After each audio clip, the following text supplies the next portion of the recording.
You're not gonna believe it. It's 9 o'clock on a Saturday morning. Yes, that could mean only one thing. It's time for another Monster Magic Saturday show. Let's do this. Wake up, it's a beautiful morning. Feel the sun shining for your eyes. Woohoo! Good morning, peeps. I hope you're keeping warm. It is very, very chilly here on the boat, and I'm sorry the boat is moving a little bit. So if you need to take some seasickness tablets, I should do that now. But without further ado, let's get into the reviews. And first up, we have Pendulum by Steve Marchello. Now, this is obviously a pendulum effect, which is a sort of mentalism routine where a card or an object gets divined by the pendulum and how a pendulum moves. So the effect that Steve's come up with, or that you receive everything for in this tin, is you have show some 5 ESP cards and you have one selected. That then gets mixed back up with the others, and you introduce the pendulum, which your participant holds just by the string, and as you pass cards underneath, nothing happens until you hold their selection underneath, and then the pendulum starts moving, indicating that that is their card. I've never really been a big fan of the whole pendulum effects. I don't know why. I'm not sure what it is that puts me off, but this has completely swung me around. I think there's just having sort of done it now, the idea that when the participant's holding the pendulum and they are just freely holding it, it's just dangling, you know, there's no psychology or anything to try and make them move or anything like that, and then they feel that the pendulum sort of starts moving all on its own. It's an incredible feeling, a magical moment for that person. So this has really turned me around. And not only that, let me show you what you're getting into. This is the pendulum that you get. It's very light, it's not very heavy. This is the necklace. The necklace is just a sort of leather strap, but you can change that to anything you want. The strap's not important at all. And it sort of looks like it could be some sort of black onyx stone, or, you know, some semi-precious material or crystal. And you can pass this off probably as an old family heirloom if you wanted, or even as some sort of modern technology, almost like a kryptonite crystal. It's up to you, but you can obviously wear this. It looks fine. I actually think the design sort of transcends fashion or style and class or anything like that. I think anyone can get away with wearing this. It just sort of blends in and it looks sort of regular, and it looks essentially like what you're going to do, which is it's got some sort of magical properties that is going to divine their card. You also get a little gimmick in here that's very small that combines with the pendulum to make the effect work, and that gimmick is very simple. It hides in plain sight. It's easy to get in and out of, and it leaves you very clean. You can still show your hands nice and empty. None of the objects that you're doing the divination with have to be gimmicked in any way whatsoever, so you're really, really clean. There might be some slight angle issues when you're showing your hands if you're completely surrounded and you just basically have your hands pointing towards the floor. You also get the ESP cards in here. The back design is quite bold for you to enable to divine the card easily without any card controls. But if you have got any basic card sleights, and Steve does teach a trick using regular playing cards as well on the tutorial, the basic card skills, you'll be fine. And you can also just do it with any object. You have any objects put into an envelope or whatever you like, and you can make this pendulum move very freely without gimmicking anything. So the participants and the audience can examine everything or handle everything freely, which makes it really, really nice. And just, you know, you're really only limited by your imagination as to what you can do with the pendulum and this little gimmick combined. And it sort of, yeah, it swayed me into thinking, you know what? It's very easy to carry around. You just wear the necklace. The other bit will just fit in your pocket. It's very small. And I've just sort of grown to really sort of like it. And it's for the first time I've had any real desire to perform an effect of this ilk. The tutorial by Steve is very clear. It's subtitled because he's Indonesian. but there's only one spelling mistake, which I like. I appreciate a spelling mistake. It's like going to the Indian restaurant and searching for the spelling mistakes on that. Oh, it was a good competition to see who could spot the most. The auxiliary gimmick that goes with the Pendulum is pretty crude. It's a little more bulky than perhaps I would have liked, but it does work. And the design, although simple, is ideal. Whether or not I might change it, I might come up with my own little design possibly, just to make myself feel more comfortable. But really it remains hidden throughout the entire routine anyway, and you've got plenty of cover because you've got all these other objects in play, so no one is really burning where the gimmick is at all. I actually think this is a pretty neat everyday carry, that if you're out and about and you're down the pub or in a restaurant or something, you could literally just choose some objects, napkins and receipts and whatever, have someone choose one somehow. I don't know, it's your imagination, but you can use anything around you, or just have the 5 cards on you, any 5 objects, or more objects if you like. Just versatile and small and easy to carry around. It's a neat thing. And the strength of the effect is that the participant is freely holding it the entire time and has no explicable explanation as to what's happening. I'm really going to spend some time with it and see what I come up with. But that is S Pendulum by Steve Marchello.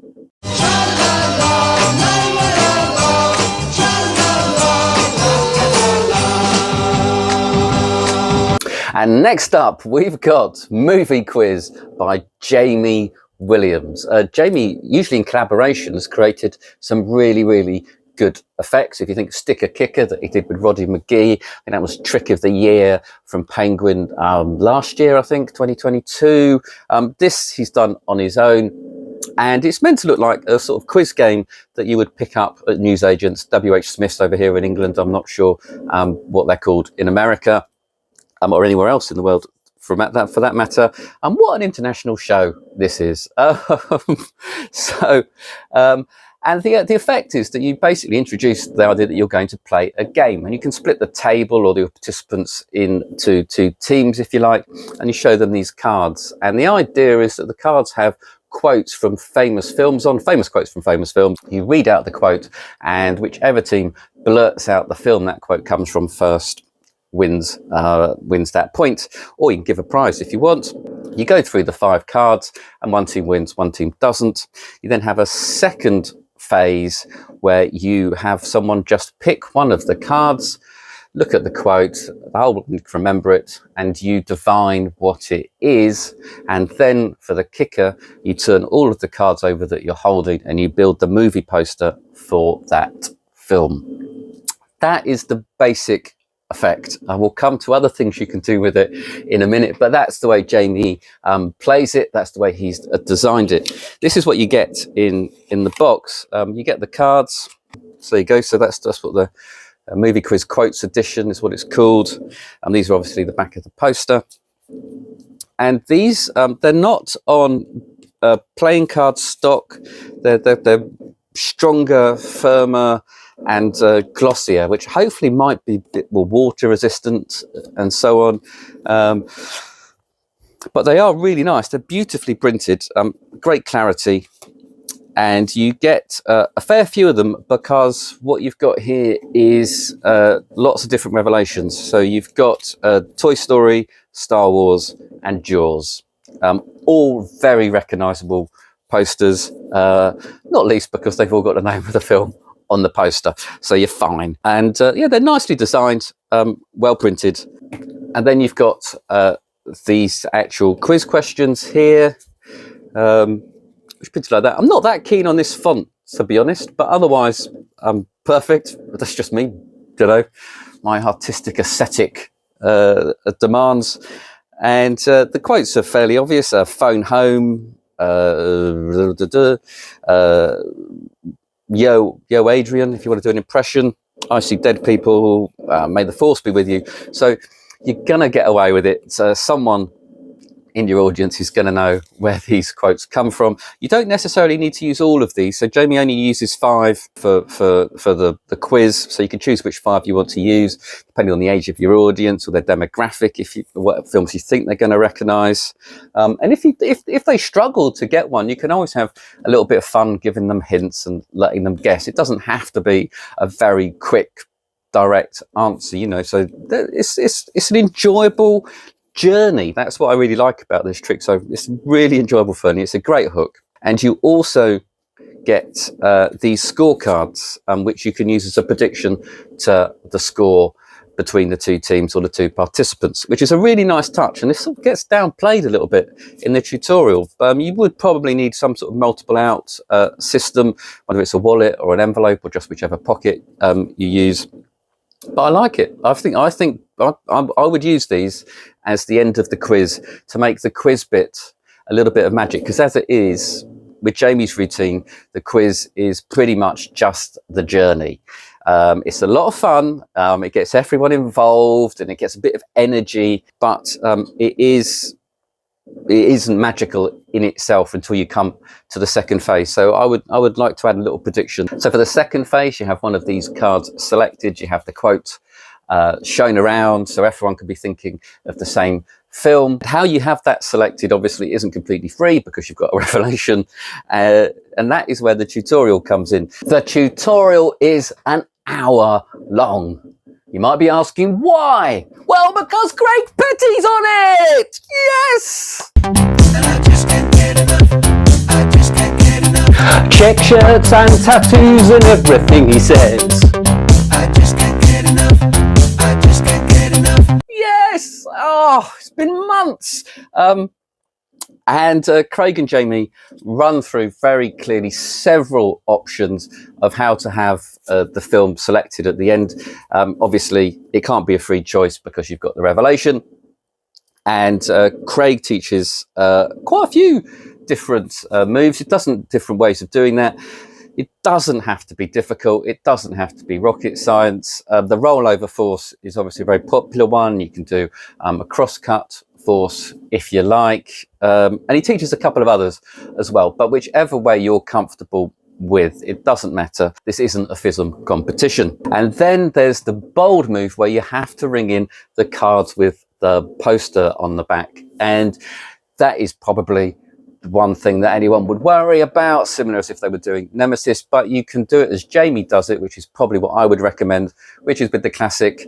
If they're looking at the card, they're looking at the quote, you're going to turn away just so you don't get a glimpse, and obviously you've done the back turn ruse, and then you can be as bold as you like. Craig does mention a subtlety on it that he got from Repo Magic, which is quite nice. It's quite nice. Up to you whether you worry about that. And then that is pretty much it. The rest of it is just acting and dealing out the poster cards.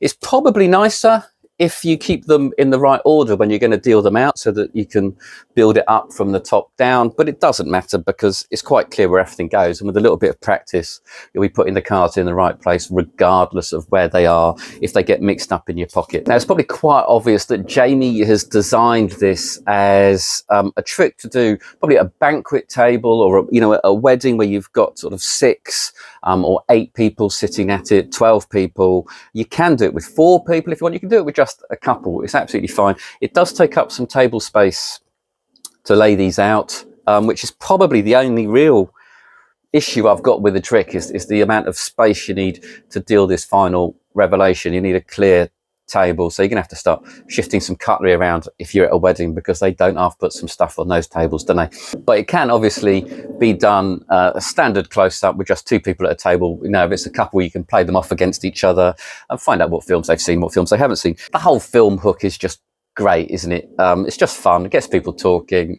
That's why so many tricks do actually use it. And so that's basically all of the teaching you need for the main routine. What you also get is some bonus routines by Craig, who sort of goes into session mode, where it's just idea after idea.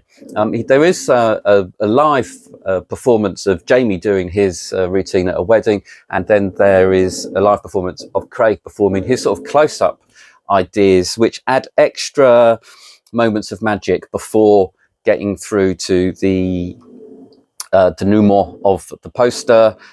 Doesn't use the quiz necessarily. He teaches a couple of mentalism routines using a glimpse and the convincing card control. He doesn't go over too much over the convincing card control, but he does teach other, perhaps easier ways of getting the glimpse. And then he's got a nice little transposition effect, and he also has one that's based on Paul Curry's A Swindle of Sorts, from Paul Curry Presents back in the early 70s, I think, which involves the swindle switch, which has become, funnily enough, the sort of shuffle of the year, as a lot of people don't like it. But it does fly. And if you actually read A Swindle of Sorts, there is a way in there of actually showing that the swindle switch does indeed shuffle the cards. So you sort of start off with them in the wrong order, you then shuffle them into the right order, and then you do the swindle switch, which doesn't change the orientation of the cards. So he does that, and that's got a nice little list, and the cards are all come out in their predicted order. I really do wish people would just do A Swindle of Sorts. It's a great trick. It's a great trick. Craig also teaches some ways of not having to do the big switchy move if you don't like that. Sometimes it uses a pad, which is fine because you can write down the name of the film on, so you can justify having the pad. But for me, I probably use the back route. If I was going to have to do the switch, I would do the back turn. Craig also teaches some routines that just don't involve the switch. The revelation cards are in play the entire time. There's a nice one that uses, as Craig says, it is a force that he found in Stranger's Gallery by John Bannon, which is a trick that's released on its own now, but it's in Smoke and Mirrors, and it is Sid Lorraine's bottom slip force, and that way you don't need to show one face of all of the cards, so the cards are actually selected without showing the faces, and that works very nicely. And Craig really demonstrates how versatile you can be with a set of cards that aren't playing cards and make some powerful magic. He goes through too many effects really for me to actually attempt to mention them. I can't remember them all.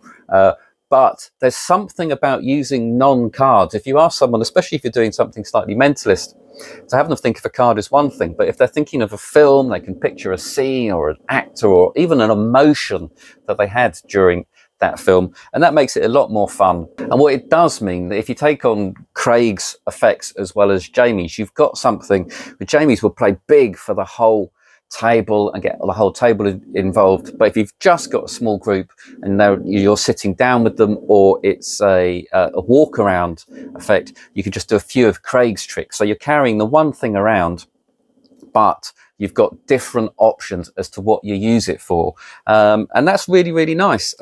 So for the hobbyist as well, so obviously walk around, you want different revelations so that people don't see the same films coming up. You can use the cards for different effects. So although you're using a bit of pocket space, you're getting quite a lot of mileage out of what you've got in your pockets. And for the hobbyist, it means you can vary it up. So you've got these cards on you. You can either do one of the films. So you've got 3, and they can come up again later on, can't they? So, you've got plenty of uses for that. And also you've got all of the tricks that Craig's taught. And Craig's, the way Craig does it, you could, as he says, you can end up with a 15-minute parlour show if you're not careful. Don't really recommend that. Before I forget, one of my favourite bits is the bit with Jamie mentions a revelation that I think it was in his lecture as well, where he has a prediction that's actually his phone number, and I won't tell you what it is, but it also shows that he has predicted the film as well, which is really, really nice. All in all, there's a lot you can do with this. What you get is a very versatile set of cards. You get a great hook of the films. For some reason, it's not entirely setting my world alight. Maybe I think perhaps the laying out of the cards puts me off a little bit. Not just the space it requires. I wondered whether or not if the cards had actually sort of melted together and melded together and became the poster, I might prefer it. It's definitely fun, and to be honest, I would do it really for the journey of the quiz and the revelation, which is good. Not the strongest magic in the world, but it's absolutely fine. It will get some applause. I'd throw in Jamie's use of his phone as well. And I think then you've got a really nice entertaining trick for a group of people. And I'd use the scores as well. Yeah, that's it. It is a movie quiz. It is actually a bargain at $23.99. Next up, we have Manuel Llazer's famous Llaser Matrix. I'm not sure how famous it is because I've never heard of it. But I saw the trailer and I was blown away by it. And I do love a matrix. Al Snyder's matrix effect is just beautiful coin magic. It is... there is a reason why so many people do it. It's often done in competitions because it is just gorgeous, strong magic.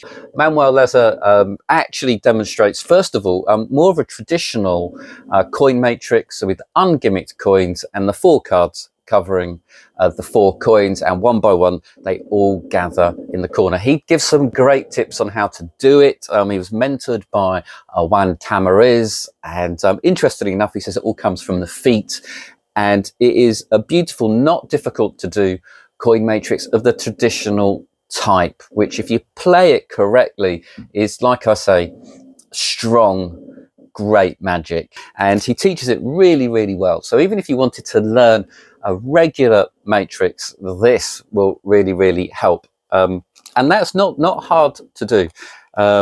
Bits will take some practice, as all good magic probably does. He then teaches in the second half of the tutorial his famous matrix, which does use gimmicks. One gimmick is very well made, slightly different to how it usually is, and works a treat. It's a beautifully made gimmick. The coins are gorgeous as well. You get all of the coins in here, so you don't worry if you haven't got $4 half with which to perform the standard matrix. They are included in here. And then there's another gimmick, and at that point my heart went I thought, oh no, I can't believe it. And at that moment I was like, that's it, I'm never going to be performing this. I won't give away too much, but needless to say, you need a black close-up mat in order to perform one of the vanishes in the famous Llaser matrix. Now, the famous Llaser matrix effect is similar. You lay the coins out like a standard matrix. You put a glass over one of the coins, and then slowly all of the other coins vanish very cleanly, and they just appear under the glass. The final one, we put 3 coins in the glass. You can actually have the participant hold it if they like. That coin vanishes, and you then tip all the coins out of the glass, and all 4 are in there. It is a beautiful, beautiful, beautiful, beautiful piece of magic, but it does require that black close-up mat. Or does it? No, it doesn't, because bless him. So the idea of the reason he does it in this method with the gimmick that uses the black close-up mat is because for when he's surrounded, if you're not going to be surrounded, if you've got people at the side or people in front of you, you don't need it. So Manuel then teaches how to do it without using this gimmick. And I would just do that. I would do that. It looks just as clean. And the joy of a matrix and why you can get away without using that extra gimmick is because there's always a place where the coin is arriving. As soon as I saw how to do it without making use of that gimmick, I'm just like, oh, that's lovely. So lovely. Will take practice just to get the vanishes and the moves and the timing and the choreography, but such fun to learn. And that is really what I think magic is sort of about, isn't it? It's that learning curve. It's about getting better. Just video yourself doing it. I mean, even if it won't take you that long, but you'll enjoy it. I think it's just a great journey. And Manuel teaches it really well. And you will end up, even if you just do the standard coin matrix, with some brilliant magic. The idea of doing the standard matrix first is that you can actually have the coins examined at that point. You ring in the stuff for the Llaser matrix as a second half. If you're looking for a sit-down table effect to entertain, you can edit it. As long as they can see the tabletop, you're fine. This is one of those tricks. I really, really like it. I got very excited when I watched the tutorial. I got very excited when I saw one of the gimmicks, at least. That is the famous Llaser Matrix by Manuel Llaser, $46.99.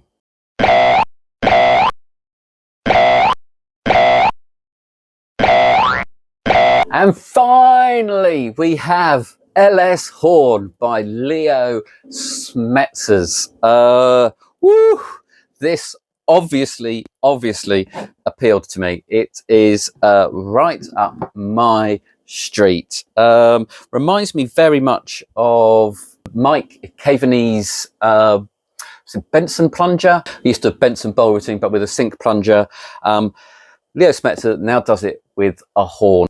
The effect is basically a Benson bowl routine. A ball jumps from under the horn to someone's elbow. It then jumps back under the horn, and then a second ball is introduced, and that ends up under the horn. And get a third ball that vanishes, and that ends up in their hand. And then one by one, the balls all vanish and end up under the horn.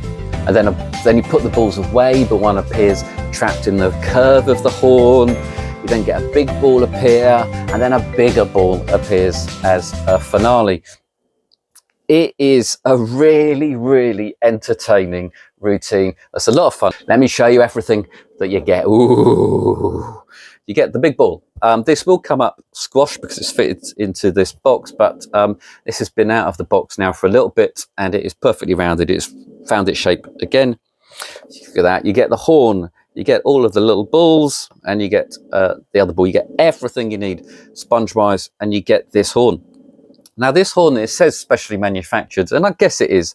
The top bit is almost certainly off-the-shelf horn, but this bottom bit is what helps you do the magic. And it actually does work very similar to Mike Caveney's sink plunger. Exactly how it works. But what Mike Caveney's sink plunger doesn't do, although the comic value of the plunger is great, is this noise. How good is that? Hey? That is, I mean, you just can't stop doing it. It's just great. It is absolutely great. And that, you know, it gives a timing to a vanish and so on. It really does lift the Benson bowl routine into a great comedy as well as magical routine. Leo teaches it really, really well. There's nothing terribly hard. The horn works a treat. No bashing down. It's all gentle moves. The bit of the elbow's really nice. All of the moves are taught. Sponge ball magic is, generally speaking, pretty easy to do. You just need to practice it. Don't get too hung up on making stuff a move that isn't a move, and really, really enjoy it. And the way they multiply and the way they go, and you've got the in the hands moment as well, with all great sponge ball routines. It's a terrific little piece of magic. The only real problem, of course, is the massive price. It is $82.99. Now, you know, that is just the way, unfortunately, when I've reviewed the 4-way out wallet the other week, and the bloke pointed out that by the time it's gone through the manufacturing process and the wholesale process and everything else, that elevates the price, even if what you're getting you feel isn't necessarily cost that much to make. But you do get a brilliant routine, and the design is great. It's lovely that you get all of these balls that are perfect. And you can also jazz with it as much as you want, I guess, if you've got your own Benson ball routine.